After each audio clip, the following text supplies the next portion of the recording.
Ya, entonces, esta es la materia que vamos a ver ahora. Creo que ya hemos visto un pedacito de esta diapositiva. No me acuerdo. Modelo de antigua relación y normalización de base de datos.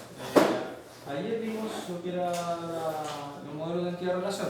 O sea, los chiquillos lo que hicimos fue dibujar en un Paint, puede ser, o donde usted quiera, puede ser a mano alzada, dibujar un esquema que era representar una situación reconociendo los diversos actores que participan en diversos casos. Y eso posteriormente se pasó, o sea, estructuró en una base de datos en Excel y después finalmente se pasa a la base de datos en Access. Esa es la idea, ese es el objetivo.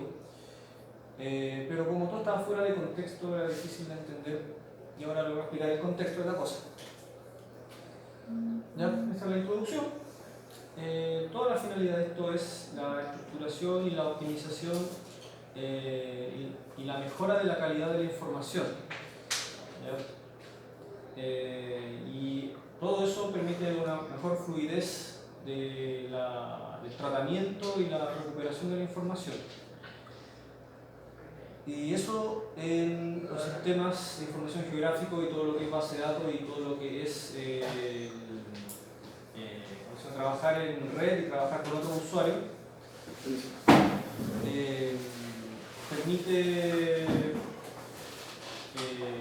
una optimización de estos recursos, ¿verdad? Ustedes cuando trabajen afuera van a trabajar con otros usuarios. Ustedes van a estar metidos dentro de una cadena jerárquica de funcionarios, ¿cierto? Y ustedes solamente van a ser un eslabón más de la producción. Suena feo, pero va a ser así. Generalmente la base, usted no va a trabajar solo, usted no va a trabajar en su propio computador viendo su propia cartografía, usted va a modificar un poco, va a hacer algunos arreglos y esa cartografía la van a ver otros usuarios y esos otros usuarios también van a aportar con sus conocimientos y sus tratamientos. Así todos van a aportar y generar un gran sistema que va a mejorar la información. Y eso a su vez puede ser dañino porque todos trabajan a su pinta, sobre todo si trabajan en un SIG con la información propia de las tablas de los SIG y no con un manejador de base de datos. Parecía lo que era el tema de la estandarización, todos tienen su propia personalidad, todos trabajan como se les da la gana y cuando no hay un árbitro, se puede decir, que vendría siendo el árbitro del manejador de base de datos, que es como Access, puede ser, que no pone las reglas, que no pone rigurosidad en el manejo de información, al final queda todo un desorden en el que no se puede obtener nada, se va dañando poco a poco. Puede haber repetición de información, omisión, y así se va a ir dañando continuamente los datos. Eso es la misma cosa del problema que le había explicado. Les recomiendo que den la información, uno que se llama extracto de base de datos de Virtual, que se lo incluí en el correo y ahí narra con más detalle estas situaciones que se pueden dar.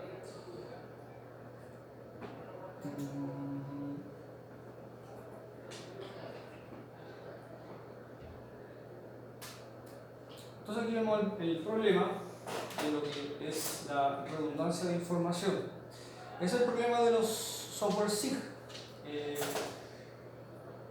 No tienen el concepto de relaciones muchos a muchos, uno a muchos, solamente tratan la información como si fuera uno a uno, como se ve acá. O sea, vemos la calle Guacolda, que si bien es un solo tramo, un solo segmento, y la calle Guacolda como tal existe una sola vez, y los predios son muchos, porque son muchos predios que se llaman así, finalmente la información queda repetida muchas veces.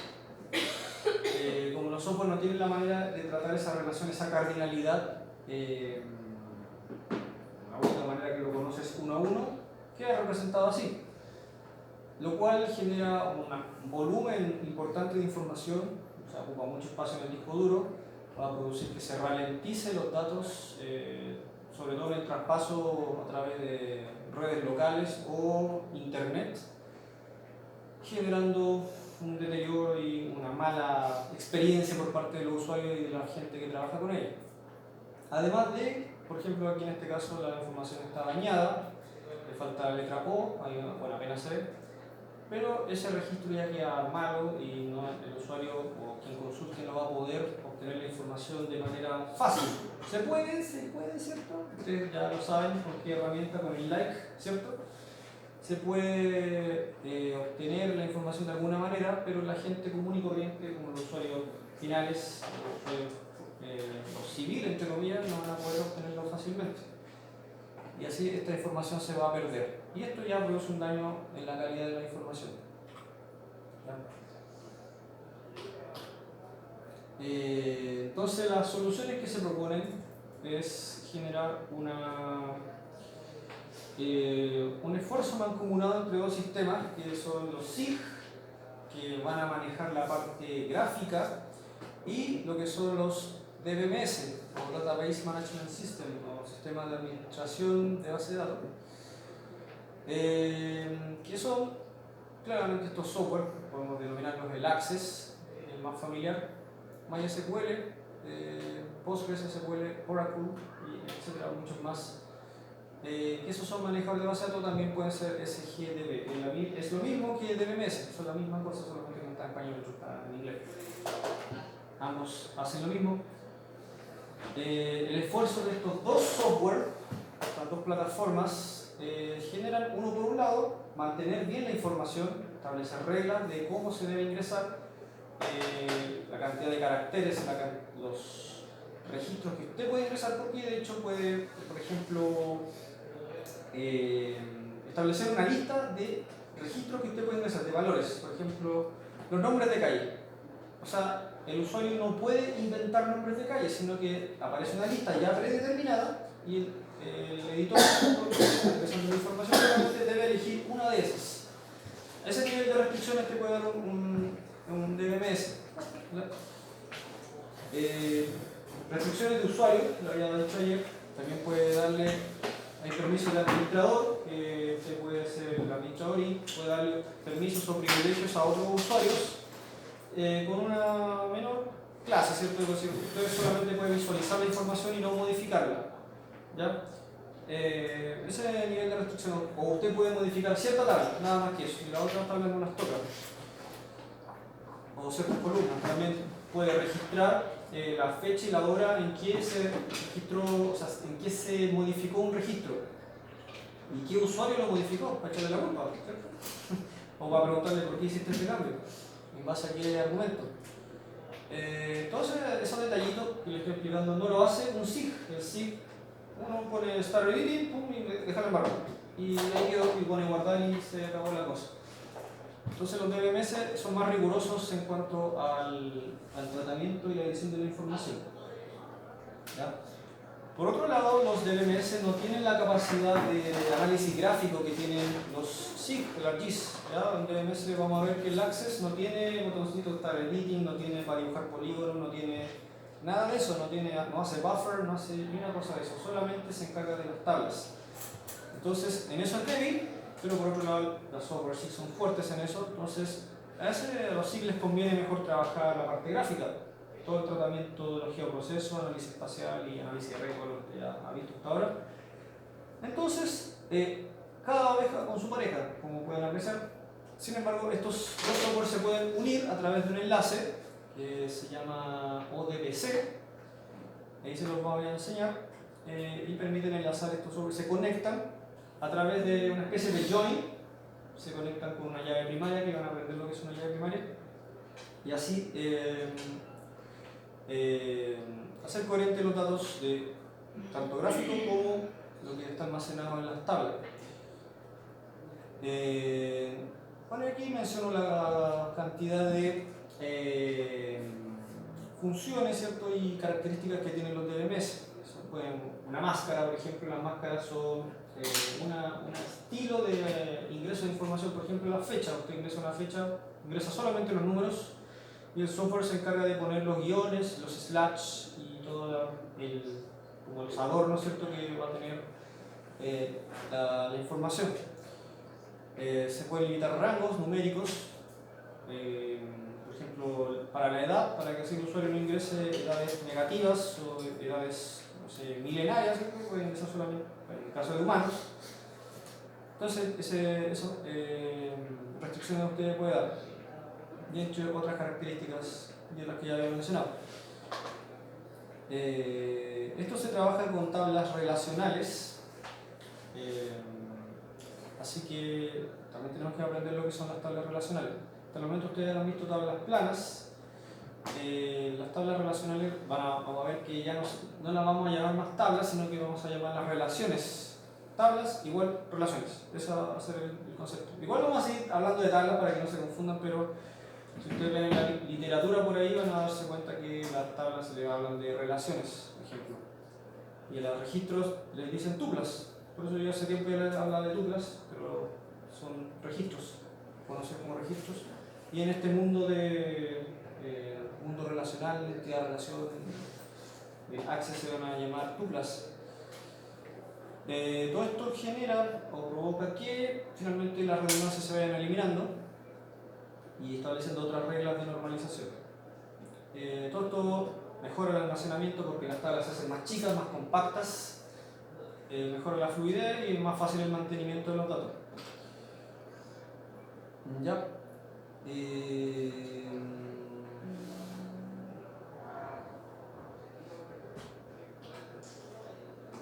Bueno, por ejemplo, aquí habla de un ejemplo de cómo se podría almacenar la información de alumnos. Yo puedo establecer 3 campos, o 4, uno puede ser para el root, otro para el nombre, apellido materno y apellido paterno y otro materno, ¿cierto? Y así se va a desglosar la información y eso correspondería solamente al alumno. ¿Ya? Y hablando ya del tema de la estandarización, de cómo debieran ingresarse los datos, establecer un protocolo de ingreso de información, de manera que futuramente sea más fácil la búsqueda de estos datos.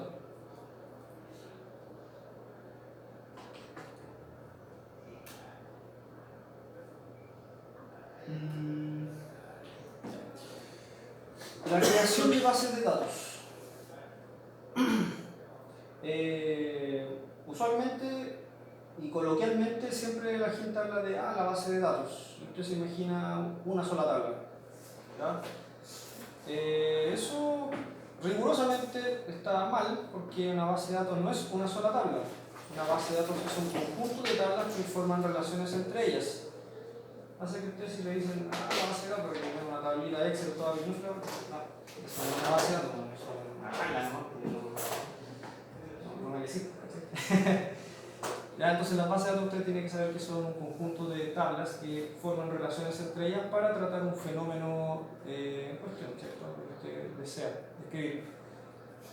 Ya esa es como la definición de una base de datos. Por ejemplo, se desea tratar el fenómeno universidad y el fenómeno universidad está compuesto por muchos componentes. ¿Ya? Están los alumnos, están los profesores, están las salas, los ramos, los funcionarios, horarios, todo ese tipo de factores que componen que componen lo que es la universidad. ¿Ya? ¿Cuánto se llama? Entonces todos estos componentes se van a ser expresados a través de tablas. ¿Ya? Estos componentes que les acabo de mencionar se pueden llamar o denominar entidades. Las entidades, les había hablado ayer, que pueden ser gráficas, tangibles o intangibles, o abstractas, ¿cierto? Que no se pueden tocar.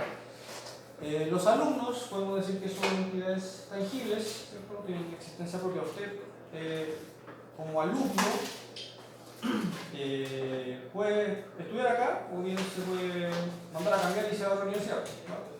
Y usted no va a dejar de existir porque no exista esta universidad, o sea, puede irse a otra y así no hay problema, ¿ya?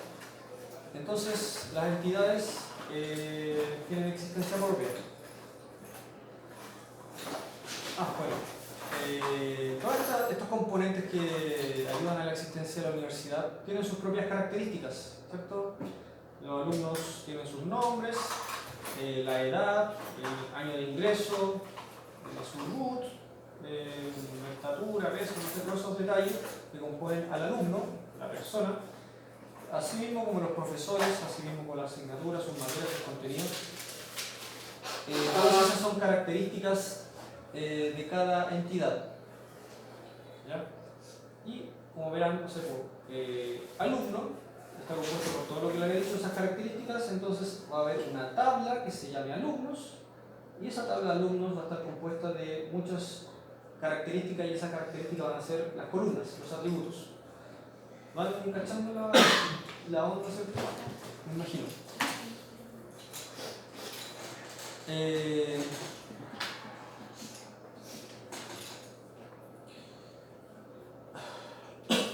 Hay muchos casos en la realidad de cómo se crea una base de datos.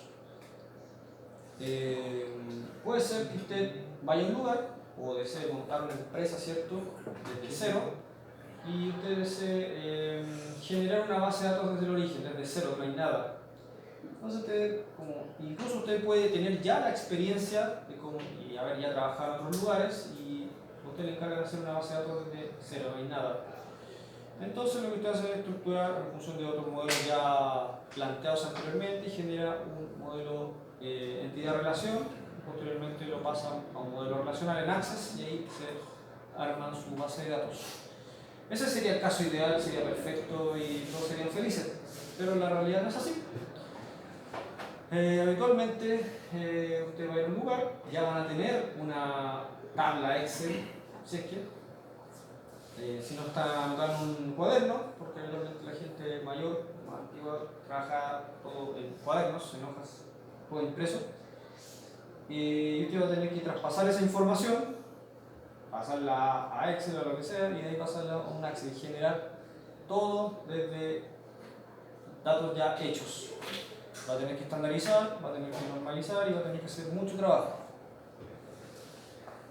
Puede haber una base de datos, pero puede estar mal hecha y usted va a tener que arreglarla.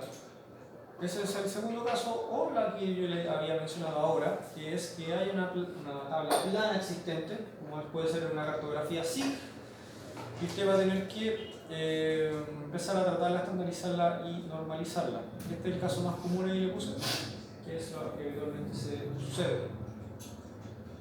¿Ya? Y esto pasa porque muchos profesionales no saben de este tema de la base de datos y cómo se puede optimizar mejor el uso de la información. ¿Ya? Y como este es el caso más común, entonces este curso se enfoca en ese. Y de hecho, no importa mucho porque el hecho de aprender este caso más común le va a dar pie a saber cómo hacer la base de datos desde cero. ¿Ya? Y incluso arreglar una que ya esté dañada, porque eso le va a permitir darse cuenta de dónde están mal las conexiones y las relaciones. Así que puedo decir que de todas formas se abarcan los tres casos. Primero que todo, usted debe generar un modelo de entidad-relación. Ahí vamos a ver lo que es un modelo de entidad-relación. Pero ese es el primer paso. El modelo de entidad-relación me permite visionar cómo va a estructurar futuramente la base de datos definitiva. Aunque el modelo de entidad-relación a veces no es muy certero, porque es muy básico, hay un modelo de entidad-relación que se llama extendido, que abarca más detalles, pero vamos a ver solamente este. Así que no hay problema. Posteriormente usted debe pasar a lo que es la normalización de tablas.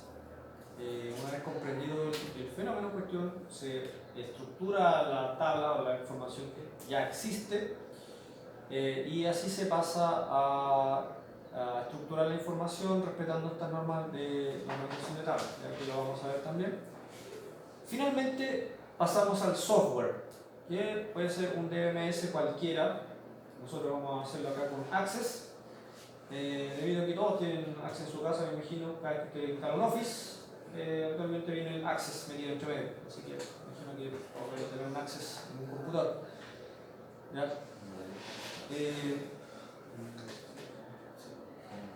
Entonces, todos estos pasos es un paso a paso estándar de cómo se debiera estructurar la base de datos. ¿Ya? Finalmente, la idea de todo esto es estructurar una base de datos, ordenarla, llevarlo a un access y finalmente ese access conectarlo con un SIG que les voy a pasar. Vamos a hacer un ejercicio y la idea es generar una cartografía con eso.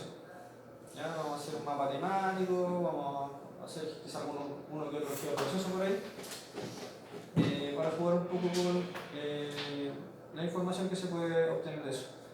Estos enlaces son temporales por si acaso.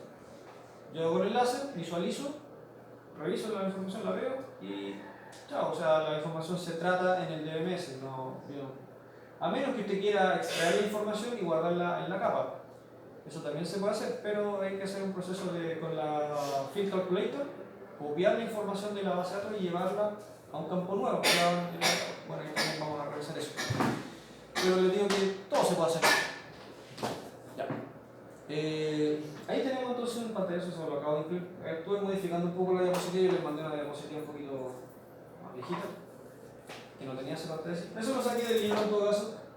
Si ustedes revisan el PDF que les mandé, que es un extracto, y van a ver esta imagen y se ve la terminología como usted la conocía, ¿ya? Lo que era una tabla, fila, columna, número de filas y orden posible de identificar único, ¿ya? En el lenguaje del modelo relacional que vamos a ver ahora, las tablas ya no se llaman tablas, sino que se llaman relaciones, las filas se llaman tuplas, columna atributo. Bueno, siempre le hemos dicho atributo a la columna, así que no es tanto. Es como otro lenguaje.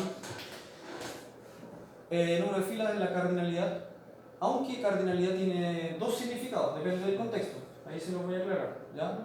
Número de filas es la cantidad de filas que tiene cada tabla, esa es la cardinalidad. Y hay otra cardinalidad que se refiere a las relaciones uno a uno, uno a muchos y muchos a muchos. Así que ahí les voy a hacer hincapié en qué contexto se dice cardinalidad. Los valores posibles que puede obtener una base, por ejemplo la edad. Yo puedo decir, el dominio de la edad puede ser de 0 años, recién nacido, hasta no sé, 120 años, que es la persona más longeva que ha vivido, y ese va a ser el dominio, ¿ya? Ese es el rango. Y, por ejemplo, identificar uno con la clave primaria. Por ejemplo, un root. Eso también se puede considerar una clave primaria. ¿Ya? Vamos a lo que es la entidad. ¿Están entendiendo hasta el momento? Excelente. Entidad. En el mundo, los fenómenos que vamos a tratar, les dije que había componentes elementos que componen el fenómeno a tratar. Hablamos de la universidad, eran los alumnos, los profesores, las materias, las salas de clase, los funcionarios y todo eso. Ya, todos esos elementos son componentes que ayudan a existir en la universidad. Esas cosas u objetos de mundo real se llaman entidades, ¿ya? Y tienen existencia propia, existencia independiente. O sea, si el profesor ya no existiese en la universidad, podría irse a otra y el profesor va a seguir siendo profesor. Entonces, cada vez que usted haga un análisis, porque usted va a tener que hacerse un análisis, que les voy a pasar un caso, una tabla, y usted va a tener que identificar cuáles son las entidades. Y eso ahí es como el problema del análisis. Ahí es donde se empiezan a caer algunos, no logran identificar cuáles son las entidades y empiezan a modelar cualquier cosa. Y como modelan mal, les queda mal la base de datos, y como queda mal la base de datos, tienen mala nota. Así que eso tiene que darse cuenta, tiene que analizar cuáles son los elementos que tienen existencia propia. Un auto, por ejemplo, es un objeto que tiene existencia propia. Un root tiene existencia propia, ¿no? Pues necesita una persona a la cual identificar, entonces esa no está en existencia propia. Un root suelto, ¿cierto? Que no tiene ningún contexto, no tiene sentido. Un root vendría siendo un atributo, una edad, es una entidad. La edad tampoco, porque ¿edad de qué? La edad es una característica de algo, puede ser la edad de una persona, la edad de un animal, la edad de un árbol, no se necesita complementar a algo más. ¿Es un atributo de una entidad? Claro, es un atributo de una entidad, es una característica. Entonces ahí tiene que identificar bien, depende de la situación, cuál es una característica o cuál es la entidad en sí. Por ejemplo, aquí está el ejemplo de una persona, un automóvil, una casa, otro tipo de elementos. Pueden ser entidades físicas, tangibles, ¿ya? Como se ve acá, concretas, entidades concretas. Conceptos, que son cosas abstractas, ¿ya? Puede ser asignaturas, nombres, cargos de personas, no sé, cargos de una empresa, ese tipo de cosas. Y los otros son las características, los atributos que definen a cada entidad, que van haciendo, por ejemplo, de la persona puede ser su nombre, su edad, su rubro, su estatura, peso, y ese tipo de cosas, que vienen siendo las columnas del atributo. Los atributos vienen siendo las características que definen a la entidad. Usted puede colocarlas todas, o bueno, es difícil colocar todas las entidades todas las características de una entidad, solamente se colocan las que son del interés para el modelado, o las que se encuentren en la tabla que usted va a tratar.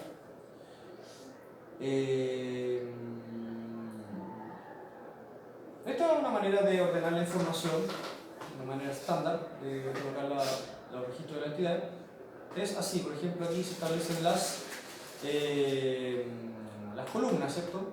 Vemos el ID, nombre, edad y semestre, por ejemplo, y acá se ordenan de esta manera, como en forma de tupla. ¿Ya?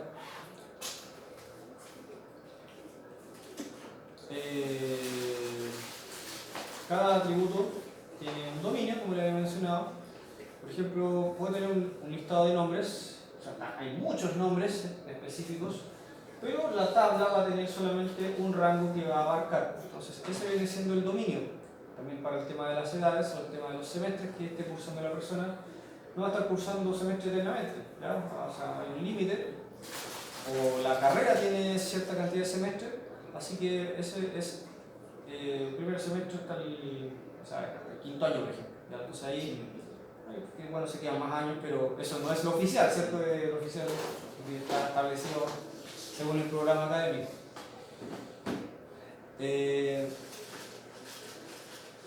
Cuando no tenemos registros, la información está en blanco, se le llama valor nulo, ¿ya?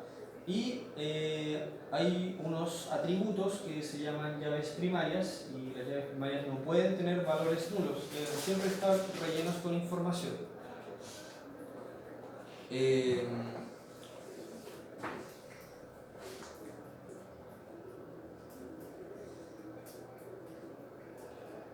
Ahí se menciona lo que es la llave primaria, en esta parte de acá, atributo identificativo.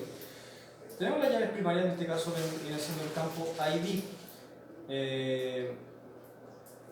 La idea es que las llaves primarias sean únicas, no sean valores repetidos, no sean valores nulos y sean invariables en el tiempo. No puedo elegir un valor que sea variable, por ejemplo, una edad. La edad de aquí al otro año va a cambiar con el tiempo, entonces no me sirve como llave primaria, tiene que ser siempre fija, constante.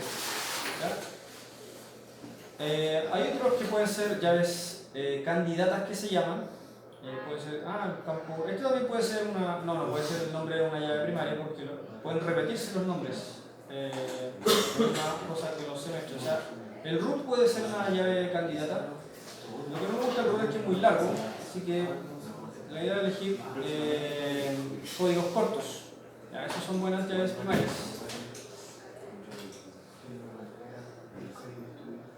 Modelo de entidad de relación.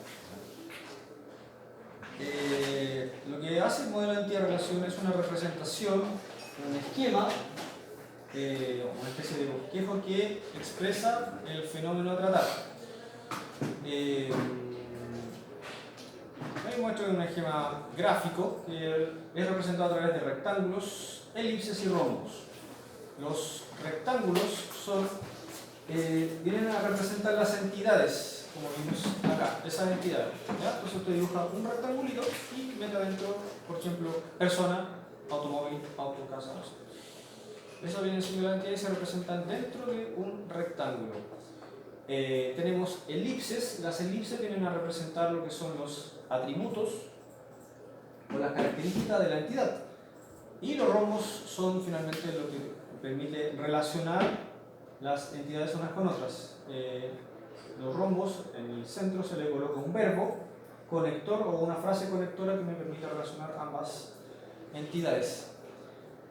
Esas son las reglas del juego, ¿ya? Así usted va a poder hacer un modelo de entidad de relación. Obviamente les voy a mostrar uno dibujado, que imaginarse lo difícil. Esto solamente es un dibujo preliminar de la situación. Ya usted solamente se lo imagina y no sabe si va a estar bueno o estar malo. Entonces, no tenga miedo que se equivoque, porque finalmente usted lo va a revisar con el modelo relacional, que es el Access, y vamos a ver si las conexiones fueron buenas. Si los datos son incoherentes unos con otros, significa que la relación está mal. Y esto es lo que arroja que las ¿cómo se llaman? Algunos modelos de entidad, o sea, algunos modelos relacionales queden malos, porque no tratan todas las complejidades que tiene el análisis.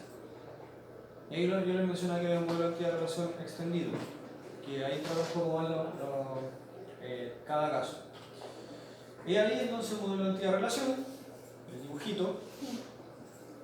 Hay diversas formas de modelo de entidad de relación. Este es súper básico, o sea, tiene 3 tablas nada más que eso.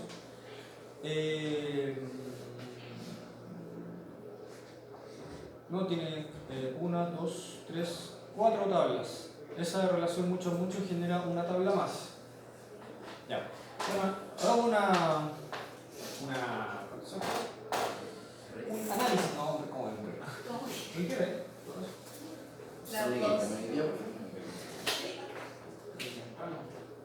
Sí, claro. Tenemos que seguir disfrutando. Bueno, entonces acá tenemos el modelo de relación. Ahí estamos hablando de los rectángulos. ¿Tiene un rectángulo? ¿Se acuerdan? ¿Sí? ¿Todos cumplidos? Sí. Pero las entidades, ¿cierto? Son las entidades, o sea, que tienen existencia lo que es un cliente, y lo que está en las elipses son las características de la entidad, o sea, sus atributos, sus columnas. Este esquema representa lo que en el futuro van a ser las tablas, ¿ya? Entonces, cada rectángulo que está aquí va a convertirse en una tabla. Estas columnas, estos elipses que están aquí, futuramente van a ser atributos o columnas de esas tablas. Y este rombo va a desaparecer, o sea, solamente se va a transformar en una raya, en un conector. Pero aquí me indica la cardinalidad. Aquí hablo otra vez de cardinalidad. Al diapositiva atrás yo le dije la cardinalidad era número de filas. O sea, yo puedo tener una tabla con 5 filas, 5 registros. Eso es cardinalidad también, pero acá se vuelve a mencionar cardinalidad, pero en otro contexto. Contexto de, por ejemplo, un cliente puede realizar muchos pedidos. ¿Ya? Yo voy a decir, yo quiero, no sé, un computador, yo quiero, el mismo cliente, yo quiero un computador, quiero una estación total, quiero un GPS, quiero una mochila y quiero un auto. Ya, esas 5 cosas quiero. Entonces hay un solo cliente que pide muchas cosas. Esa es una relación uno a muchos. ¿Ya? Y eso es cardinalidad también. La cardinalidad se denota de esta manera como se ve acá. 1 puntitos y n.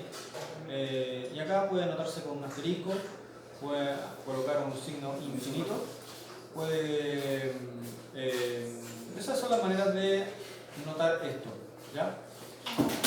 Y ¿cómo se llama?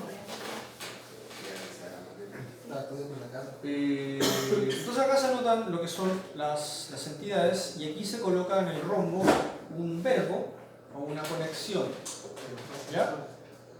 Realiza, se compone de, puede ser también, son frases conectoras que le ayudan a los usuarios a comprender cuál es el esquema.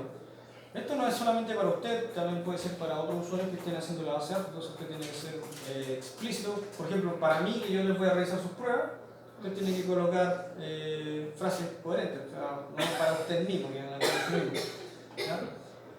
Usted cuando esté en la prueba va a tener que dibujar estos monitos, por si acaso, ¿ya? Así que tiene que comprender la manera de anotar esto. Acá tenemos DNI, este es ¿cuánto se llama? Una imagen, puede ser peruana, española, ya olvidé el origen de esto. Hablan de DNI como si fuera el RUT. El RUT para esos países son DNI, ¿ya? Dígito Nacional de Identificación. Y se coloca un subrayado.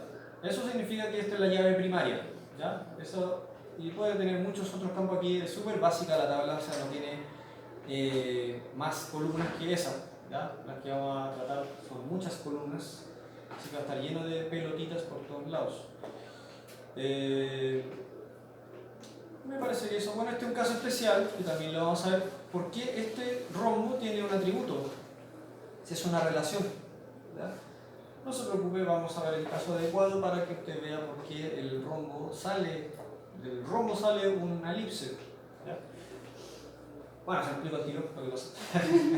Lo que pasa acá es que la cantidad depende de dos factores, ¿ya? Y esos factores dependen del artículo, cuánta cantidad de artículo y de quién pide, ¿ya? Entonces, este atributo no puede estar ni acá ni allá, tiene que estar como entre medio de las dos. Y eso es una segunda forma normal que se llama, pero ahí, con calma lo vamos a ir viendo de a poco. Pero dése cuenta de qué pasa esta situación, que se le quede memorizado eso. Bueno, aquí al final de la diapositiva le recalco que este modelo está ejemplificado al final de la diapositiva para que tenga un contexto tabular, porque aquí solamente se ve el caso ¿cuánto se llama? El modelo de relación. ¿Ya? La idea es que lo vea también como hubiese sido hecho en tabla. De hecho, este mono yo lo saqué de internet y lo dejé así. Yo inventé el ejercicio y lo hice tabla para que tenga un contexto. Ahí nuevamente se colocan lo que son las entidades, los atributos y las relaciones, ¿ya?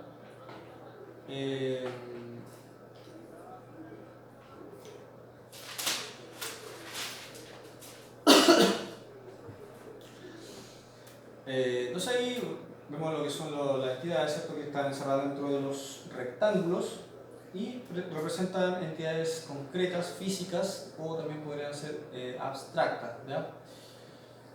Podemos ver que son de tipo maestras, transaccionales y genéricas o temporales, ¿ya? Ahí también vamos a revisar lo que es eso a medida que vamos avanzando en el curso.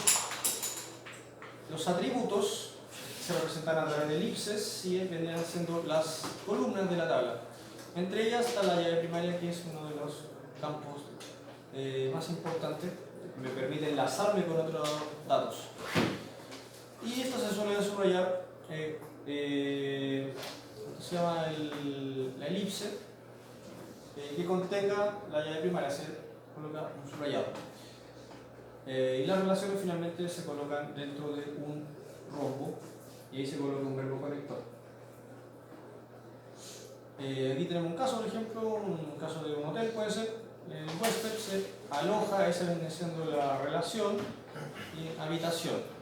Ahí tenemos dos entidades, huésped, que es una entidad concreta, una persona, y la habitación también es una entidad concreta, es una construcción, ¿ya? Y la relación, que es el verbo, se aloja y me permite conectar las dos entidades que tienen existencia propia. ¿Ya? Ahí tenemos lo que es cardinalidad, que son dos conceptos que varían dependiendo del contexto. Y estos dependen de la relación entre una y la otra entidad, ¿ya? Estas pueden ser uno a uno, uno a muchos o muchos es a muchos. A ver si tengo un ejemplo por aquí.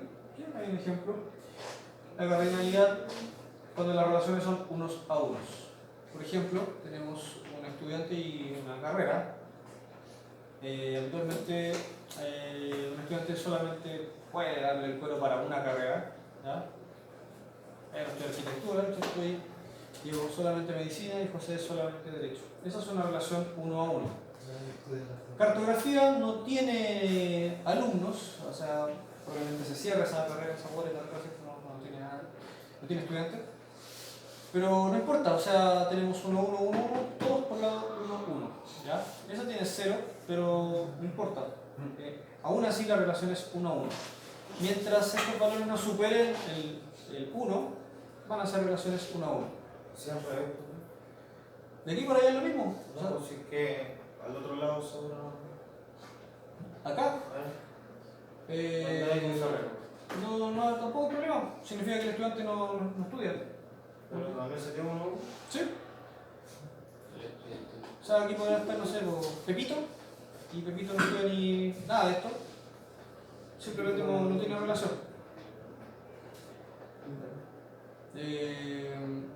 Así que usted, cada vez que necesita analizar la cardinalidad, va a tener que revisar los registros con quién se relaciona con quién. Y así te va a saber la cardinalidad. Y va a tener que anotar ahí, ¿cierto?, en el modelo de entidad-relación.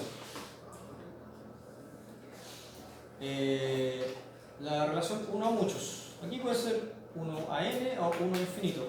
Está lo mismo la relación, o 1 a m también puede ser. Esto ocurre cuando uno de los registros de una de las entidades tiene más, ¿cuánto se llama? Se vincula con más registros de la otra tabla. Por ejemplo, acá tenemos Pedro Arquitectura. Diego tiene 2 carreras, ¿ya? Medicina y cartografía. Entonces le da la cabeza para tener la plata también. Van a tener 2 carreras al mismo tiempo. Claro, aquí tienen 1 con S, 1 con S, 2 con S. ¿Ya? Entonces ahí esa N viene siendo un 2 y con eso ya es relación muchos a muchos. Y José 1.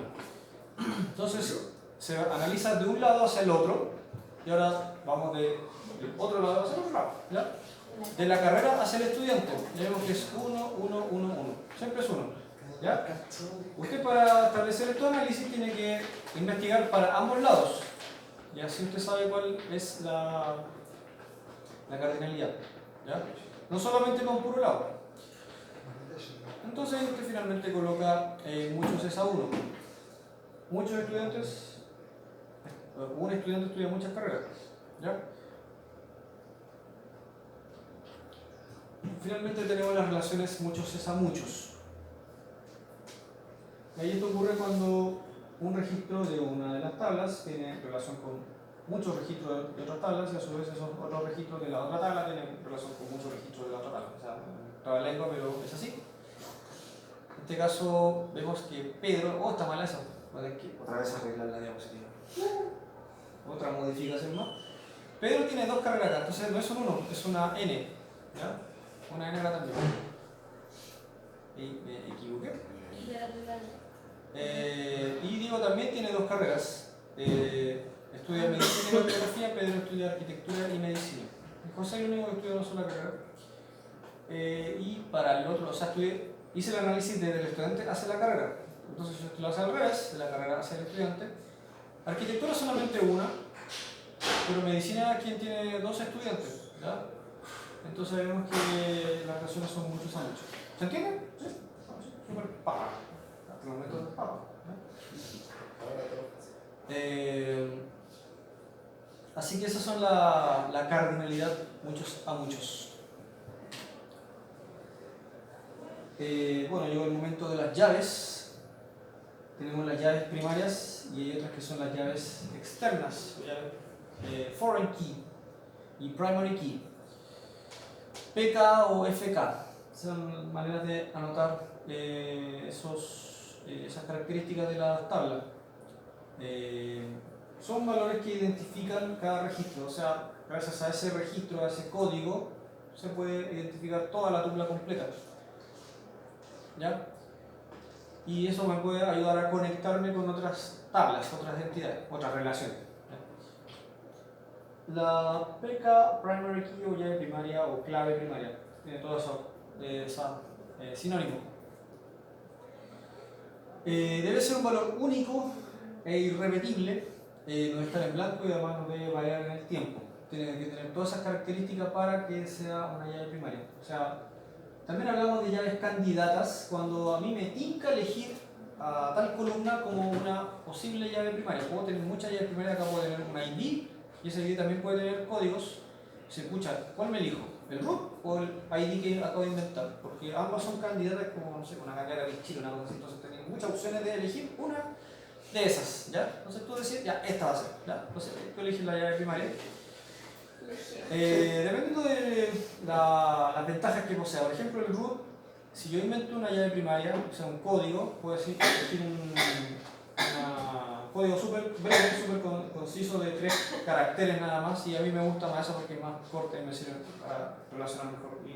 Incluso si son pocos registros, pero acá cuando estamos hablando de millones de personas, el root es la mejor opción porque ya está bien todo individualizado.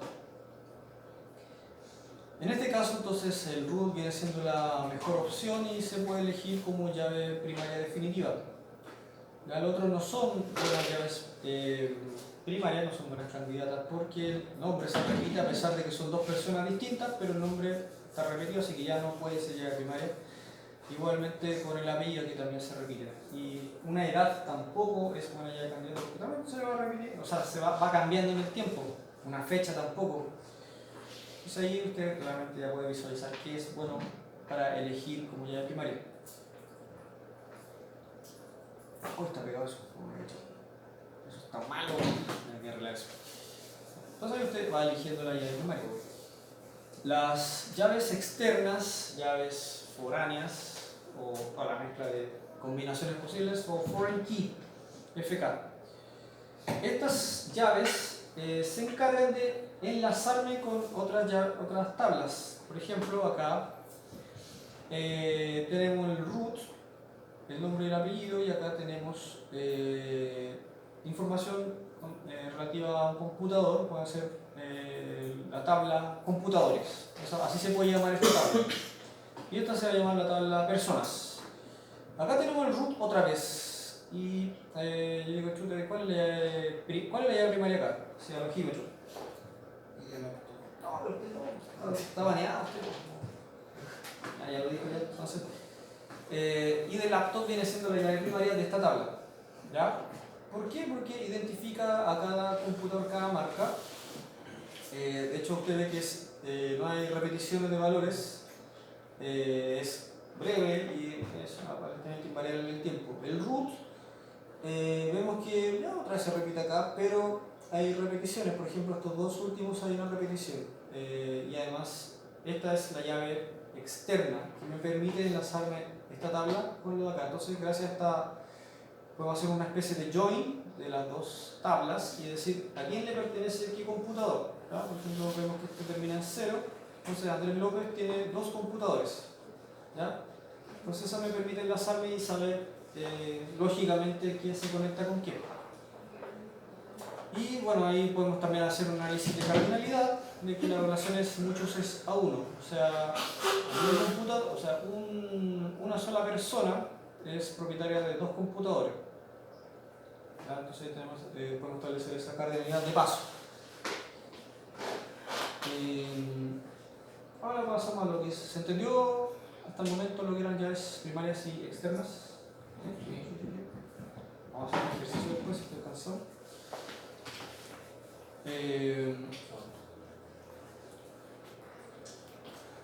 Normalización.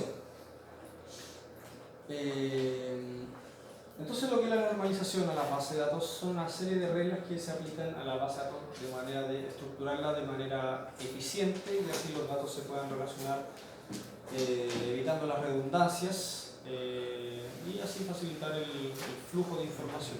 ¿Ya? En realidad existen 6 pasos para la normalización de la base de datos. Nosotros vemos solamente 3 y bastante con eso, ¿ya? Quedan bastante compactas los datos. Vamos a la primera forma normal, lo que vimos ayer y lo que alcancé a explicar bien. Primera forma normal. Entonces lo que trata de la primera forma normal es evitar que los registros se repitan en una sola celda. Por ejemplo, aquí vemos que este celular se repite 2 veces, o sea, no se repite, hay 2 valores en una misma celda. Y eso no puede ser, ¿ya? Según esta forma normal, eso nos dice esto, ¿ya? Entonces, lo que vimos ayer era la manera de arreglar esto, era generar un registro más abajo de manera que estos se separen. Entonces esto va a quedar así. ¿Ya? Y el problema de esto, de la primera forma normal, es que se repite todo esto. Pero ella, o sea, por un lado arregla, pero lo otro va a echar a perder. ¿Ya? Entonces ahí tenemos un problemita.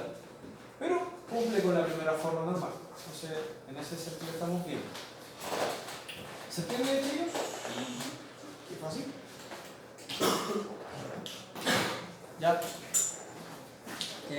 Ahí de paso hago un pequeño ejemplo de cómo pasar de la primera forma normal y cómo arreglar esto para que quede mejor ordenado.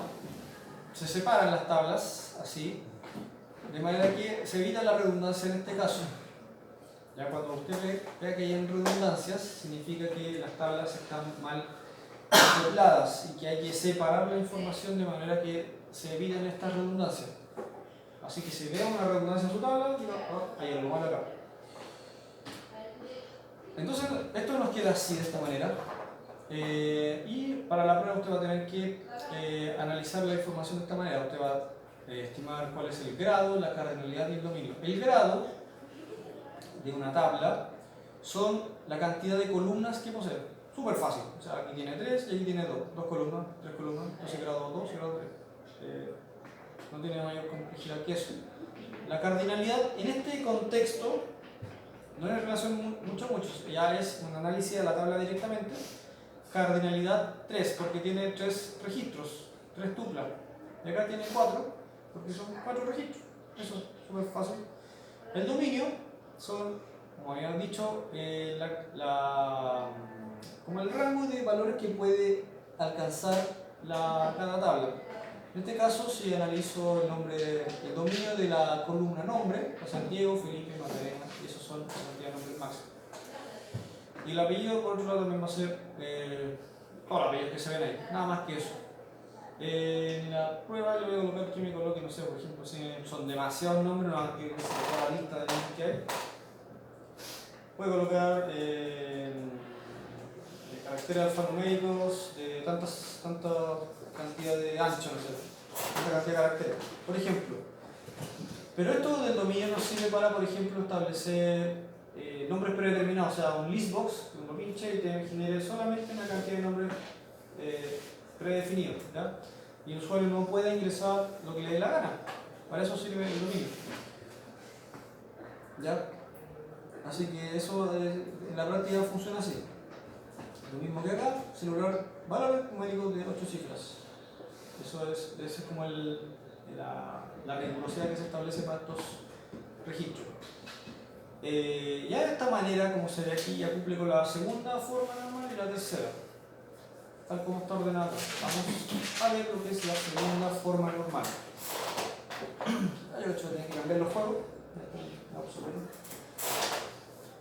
Sí, porque en antiguo te diapositiva. La segunda forma normal.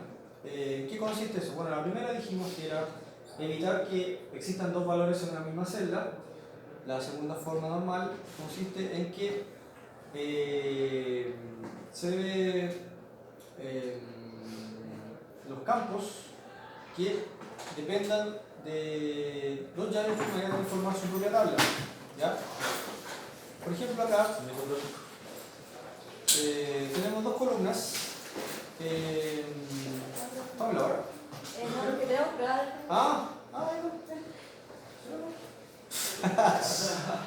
Se lo pierden. Tenemos dos columnas, ¿cierto?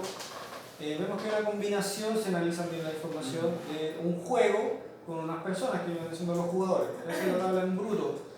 Vemos que tenemos redundancia y tapones de pelota en la tabla. Entonces, analicemos campo a campo. El ID viene a representar a las personas, ¿cierto? ¿Cómo vemos eso? Analicen los valores. Vemos A1, A2, A2. ¿Qué pasó acá? Diego Reyes se mantiene constante acá. Felipe Aranguis varió en sincronía con los códigos que están acá. En cambio acá el juego no, se mantuvo constante acá y los nombres cambiaron. Entonces ven que esta columna tiene relación con esto de acá. Entonces esas deberían formar su propia tablita.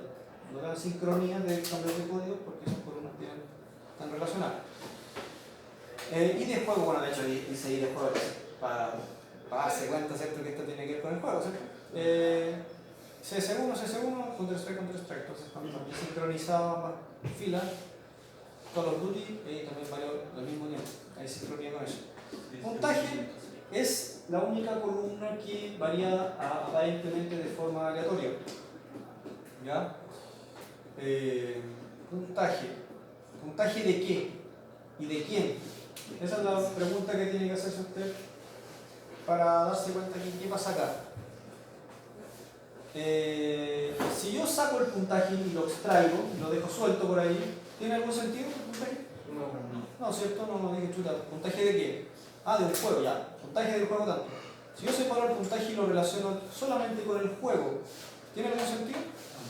Tampoco, porque va a ser 50 puntos en Counter-Strike, pero ¿y quién hizo ese puntaje? No tiene tampoco lógica.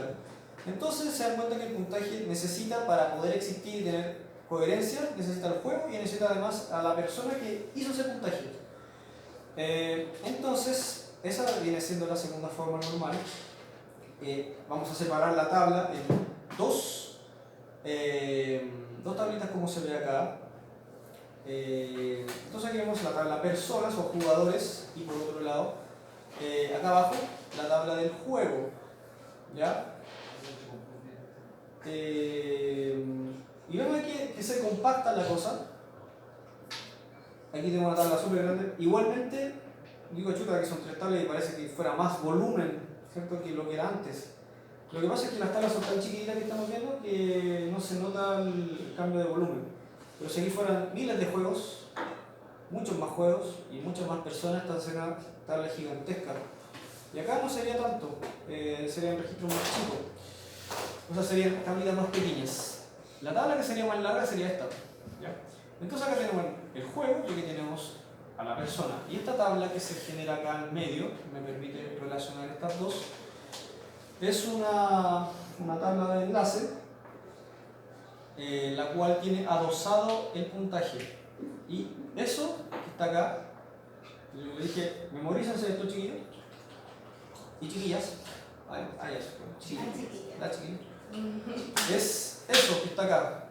Eso. Ese vendría siendo el puntaje. Y eso se relaciona con el rombo. ¿Ya? Y ese vendría siendo el juego y ese vendría siendo el jugador. Cuando ocurre esa situación, usted anota de esta manera el puntaje. ¿Se anexa en cualquier otra identidad? No. Que el rombo no está. El rombo vendría siendo esta tabla que está. Ese vendría siendo el rombo. Eso es. Claro, y ese vendría siendo el elipse que sale del rombo. ¿Ya? No sé cómo lo enlaza. Claro. Pero en la relación de 1 a 1, por ejemplo acá, no está el rombo. O sea, el enlace vendría siendo estas llaves que están acá. Me permiten relacionar, pero no se ve físicamente el rombo. Acá sí, viene siendo como esto.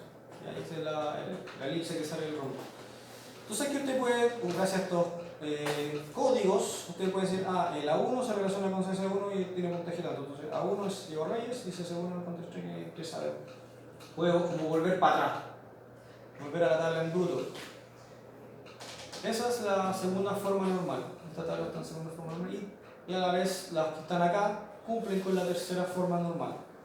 Y es una relación muchos a muchos. ¿Ya? En este caso, ¿por qué una relación muchos a muchos? Diego Reyes juega Counter-Strike. Solamente él juega un solo juego. ¿Ya?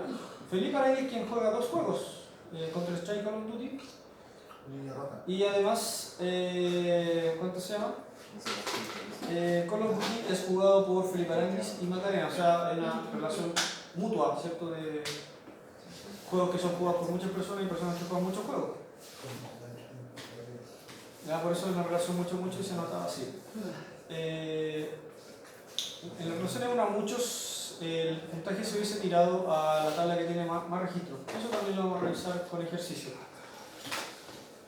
Y la última forma normal que vamos a ver, que es la tercera forma normal, se refiere a los campos que no tienen relación con la llave primaria. Esos campos que no tienen relación directa con la llave primaria deberán formar su propia tabla.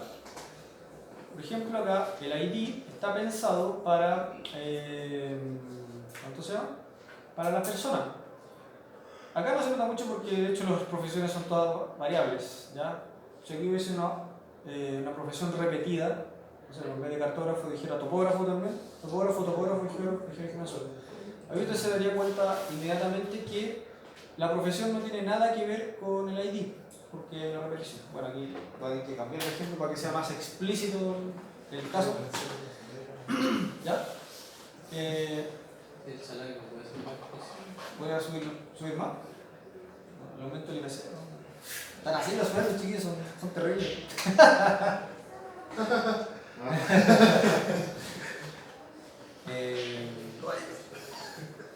No, si no han variado mucho los sueldos. Tienen que exigir más plata. Entonces, el ID estaba pensado, si fuera un root acá, estaría pensado para la persona.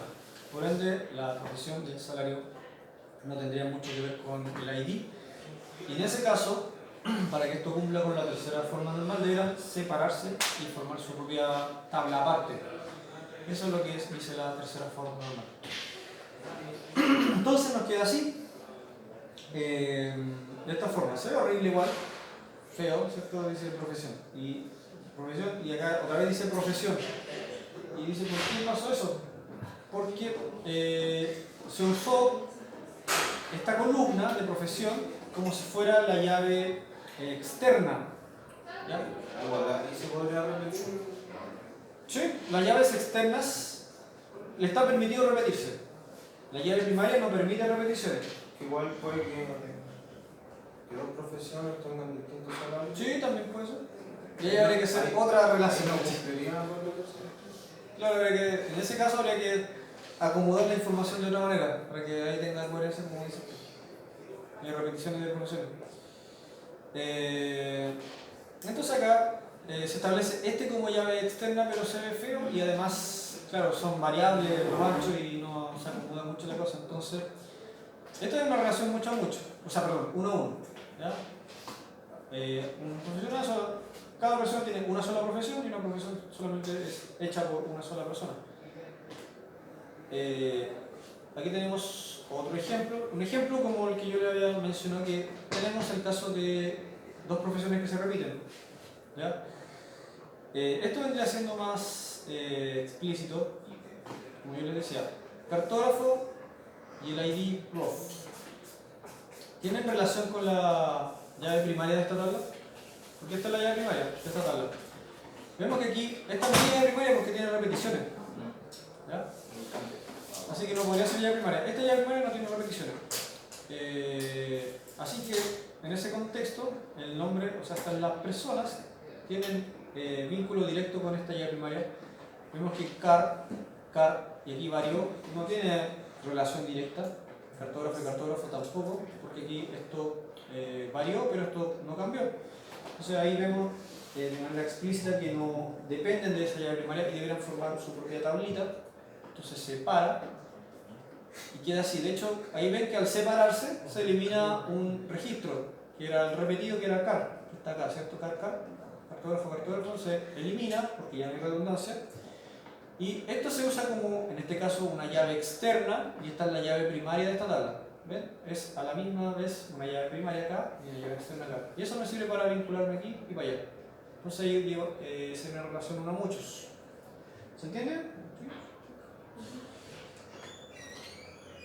Eso. ¿Qué ven? ¿Una y media? Bueno, se acabó el tiempo. La próxima clase vamos a ver lo que es el modelo relacional. Bueno, lo que vamos a hacer. Y vamos a hacer hartos ejercicios de esto.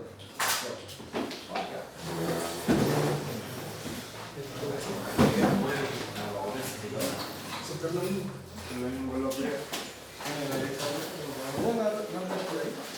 Hasta acá.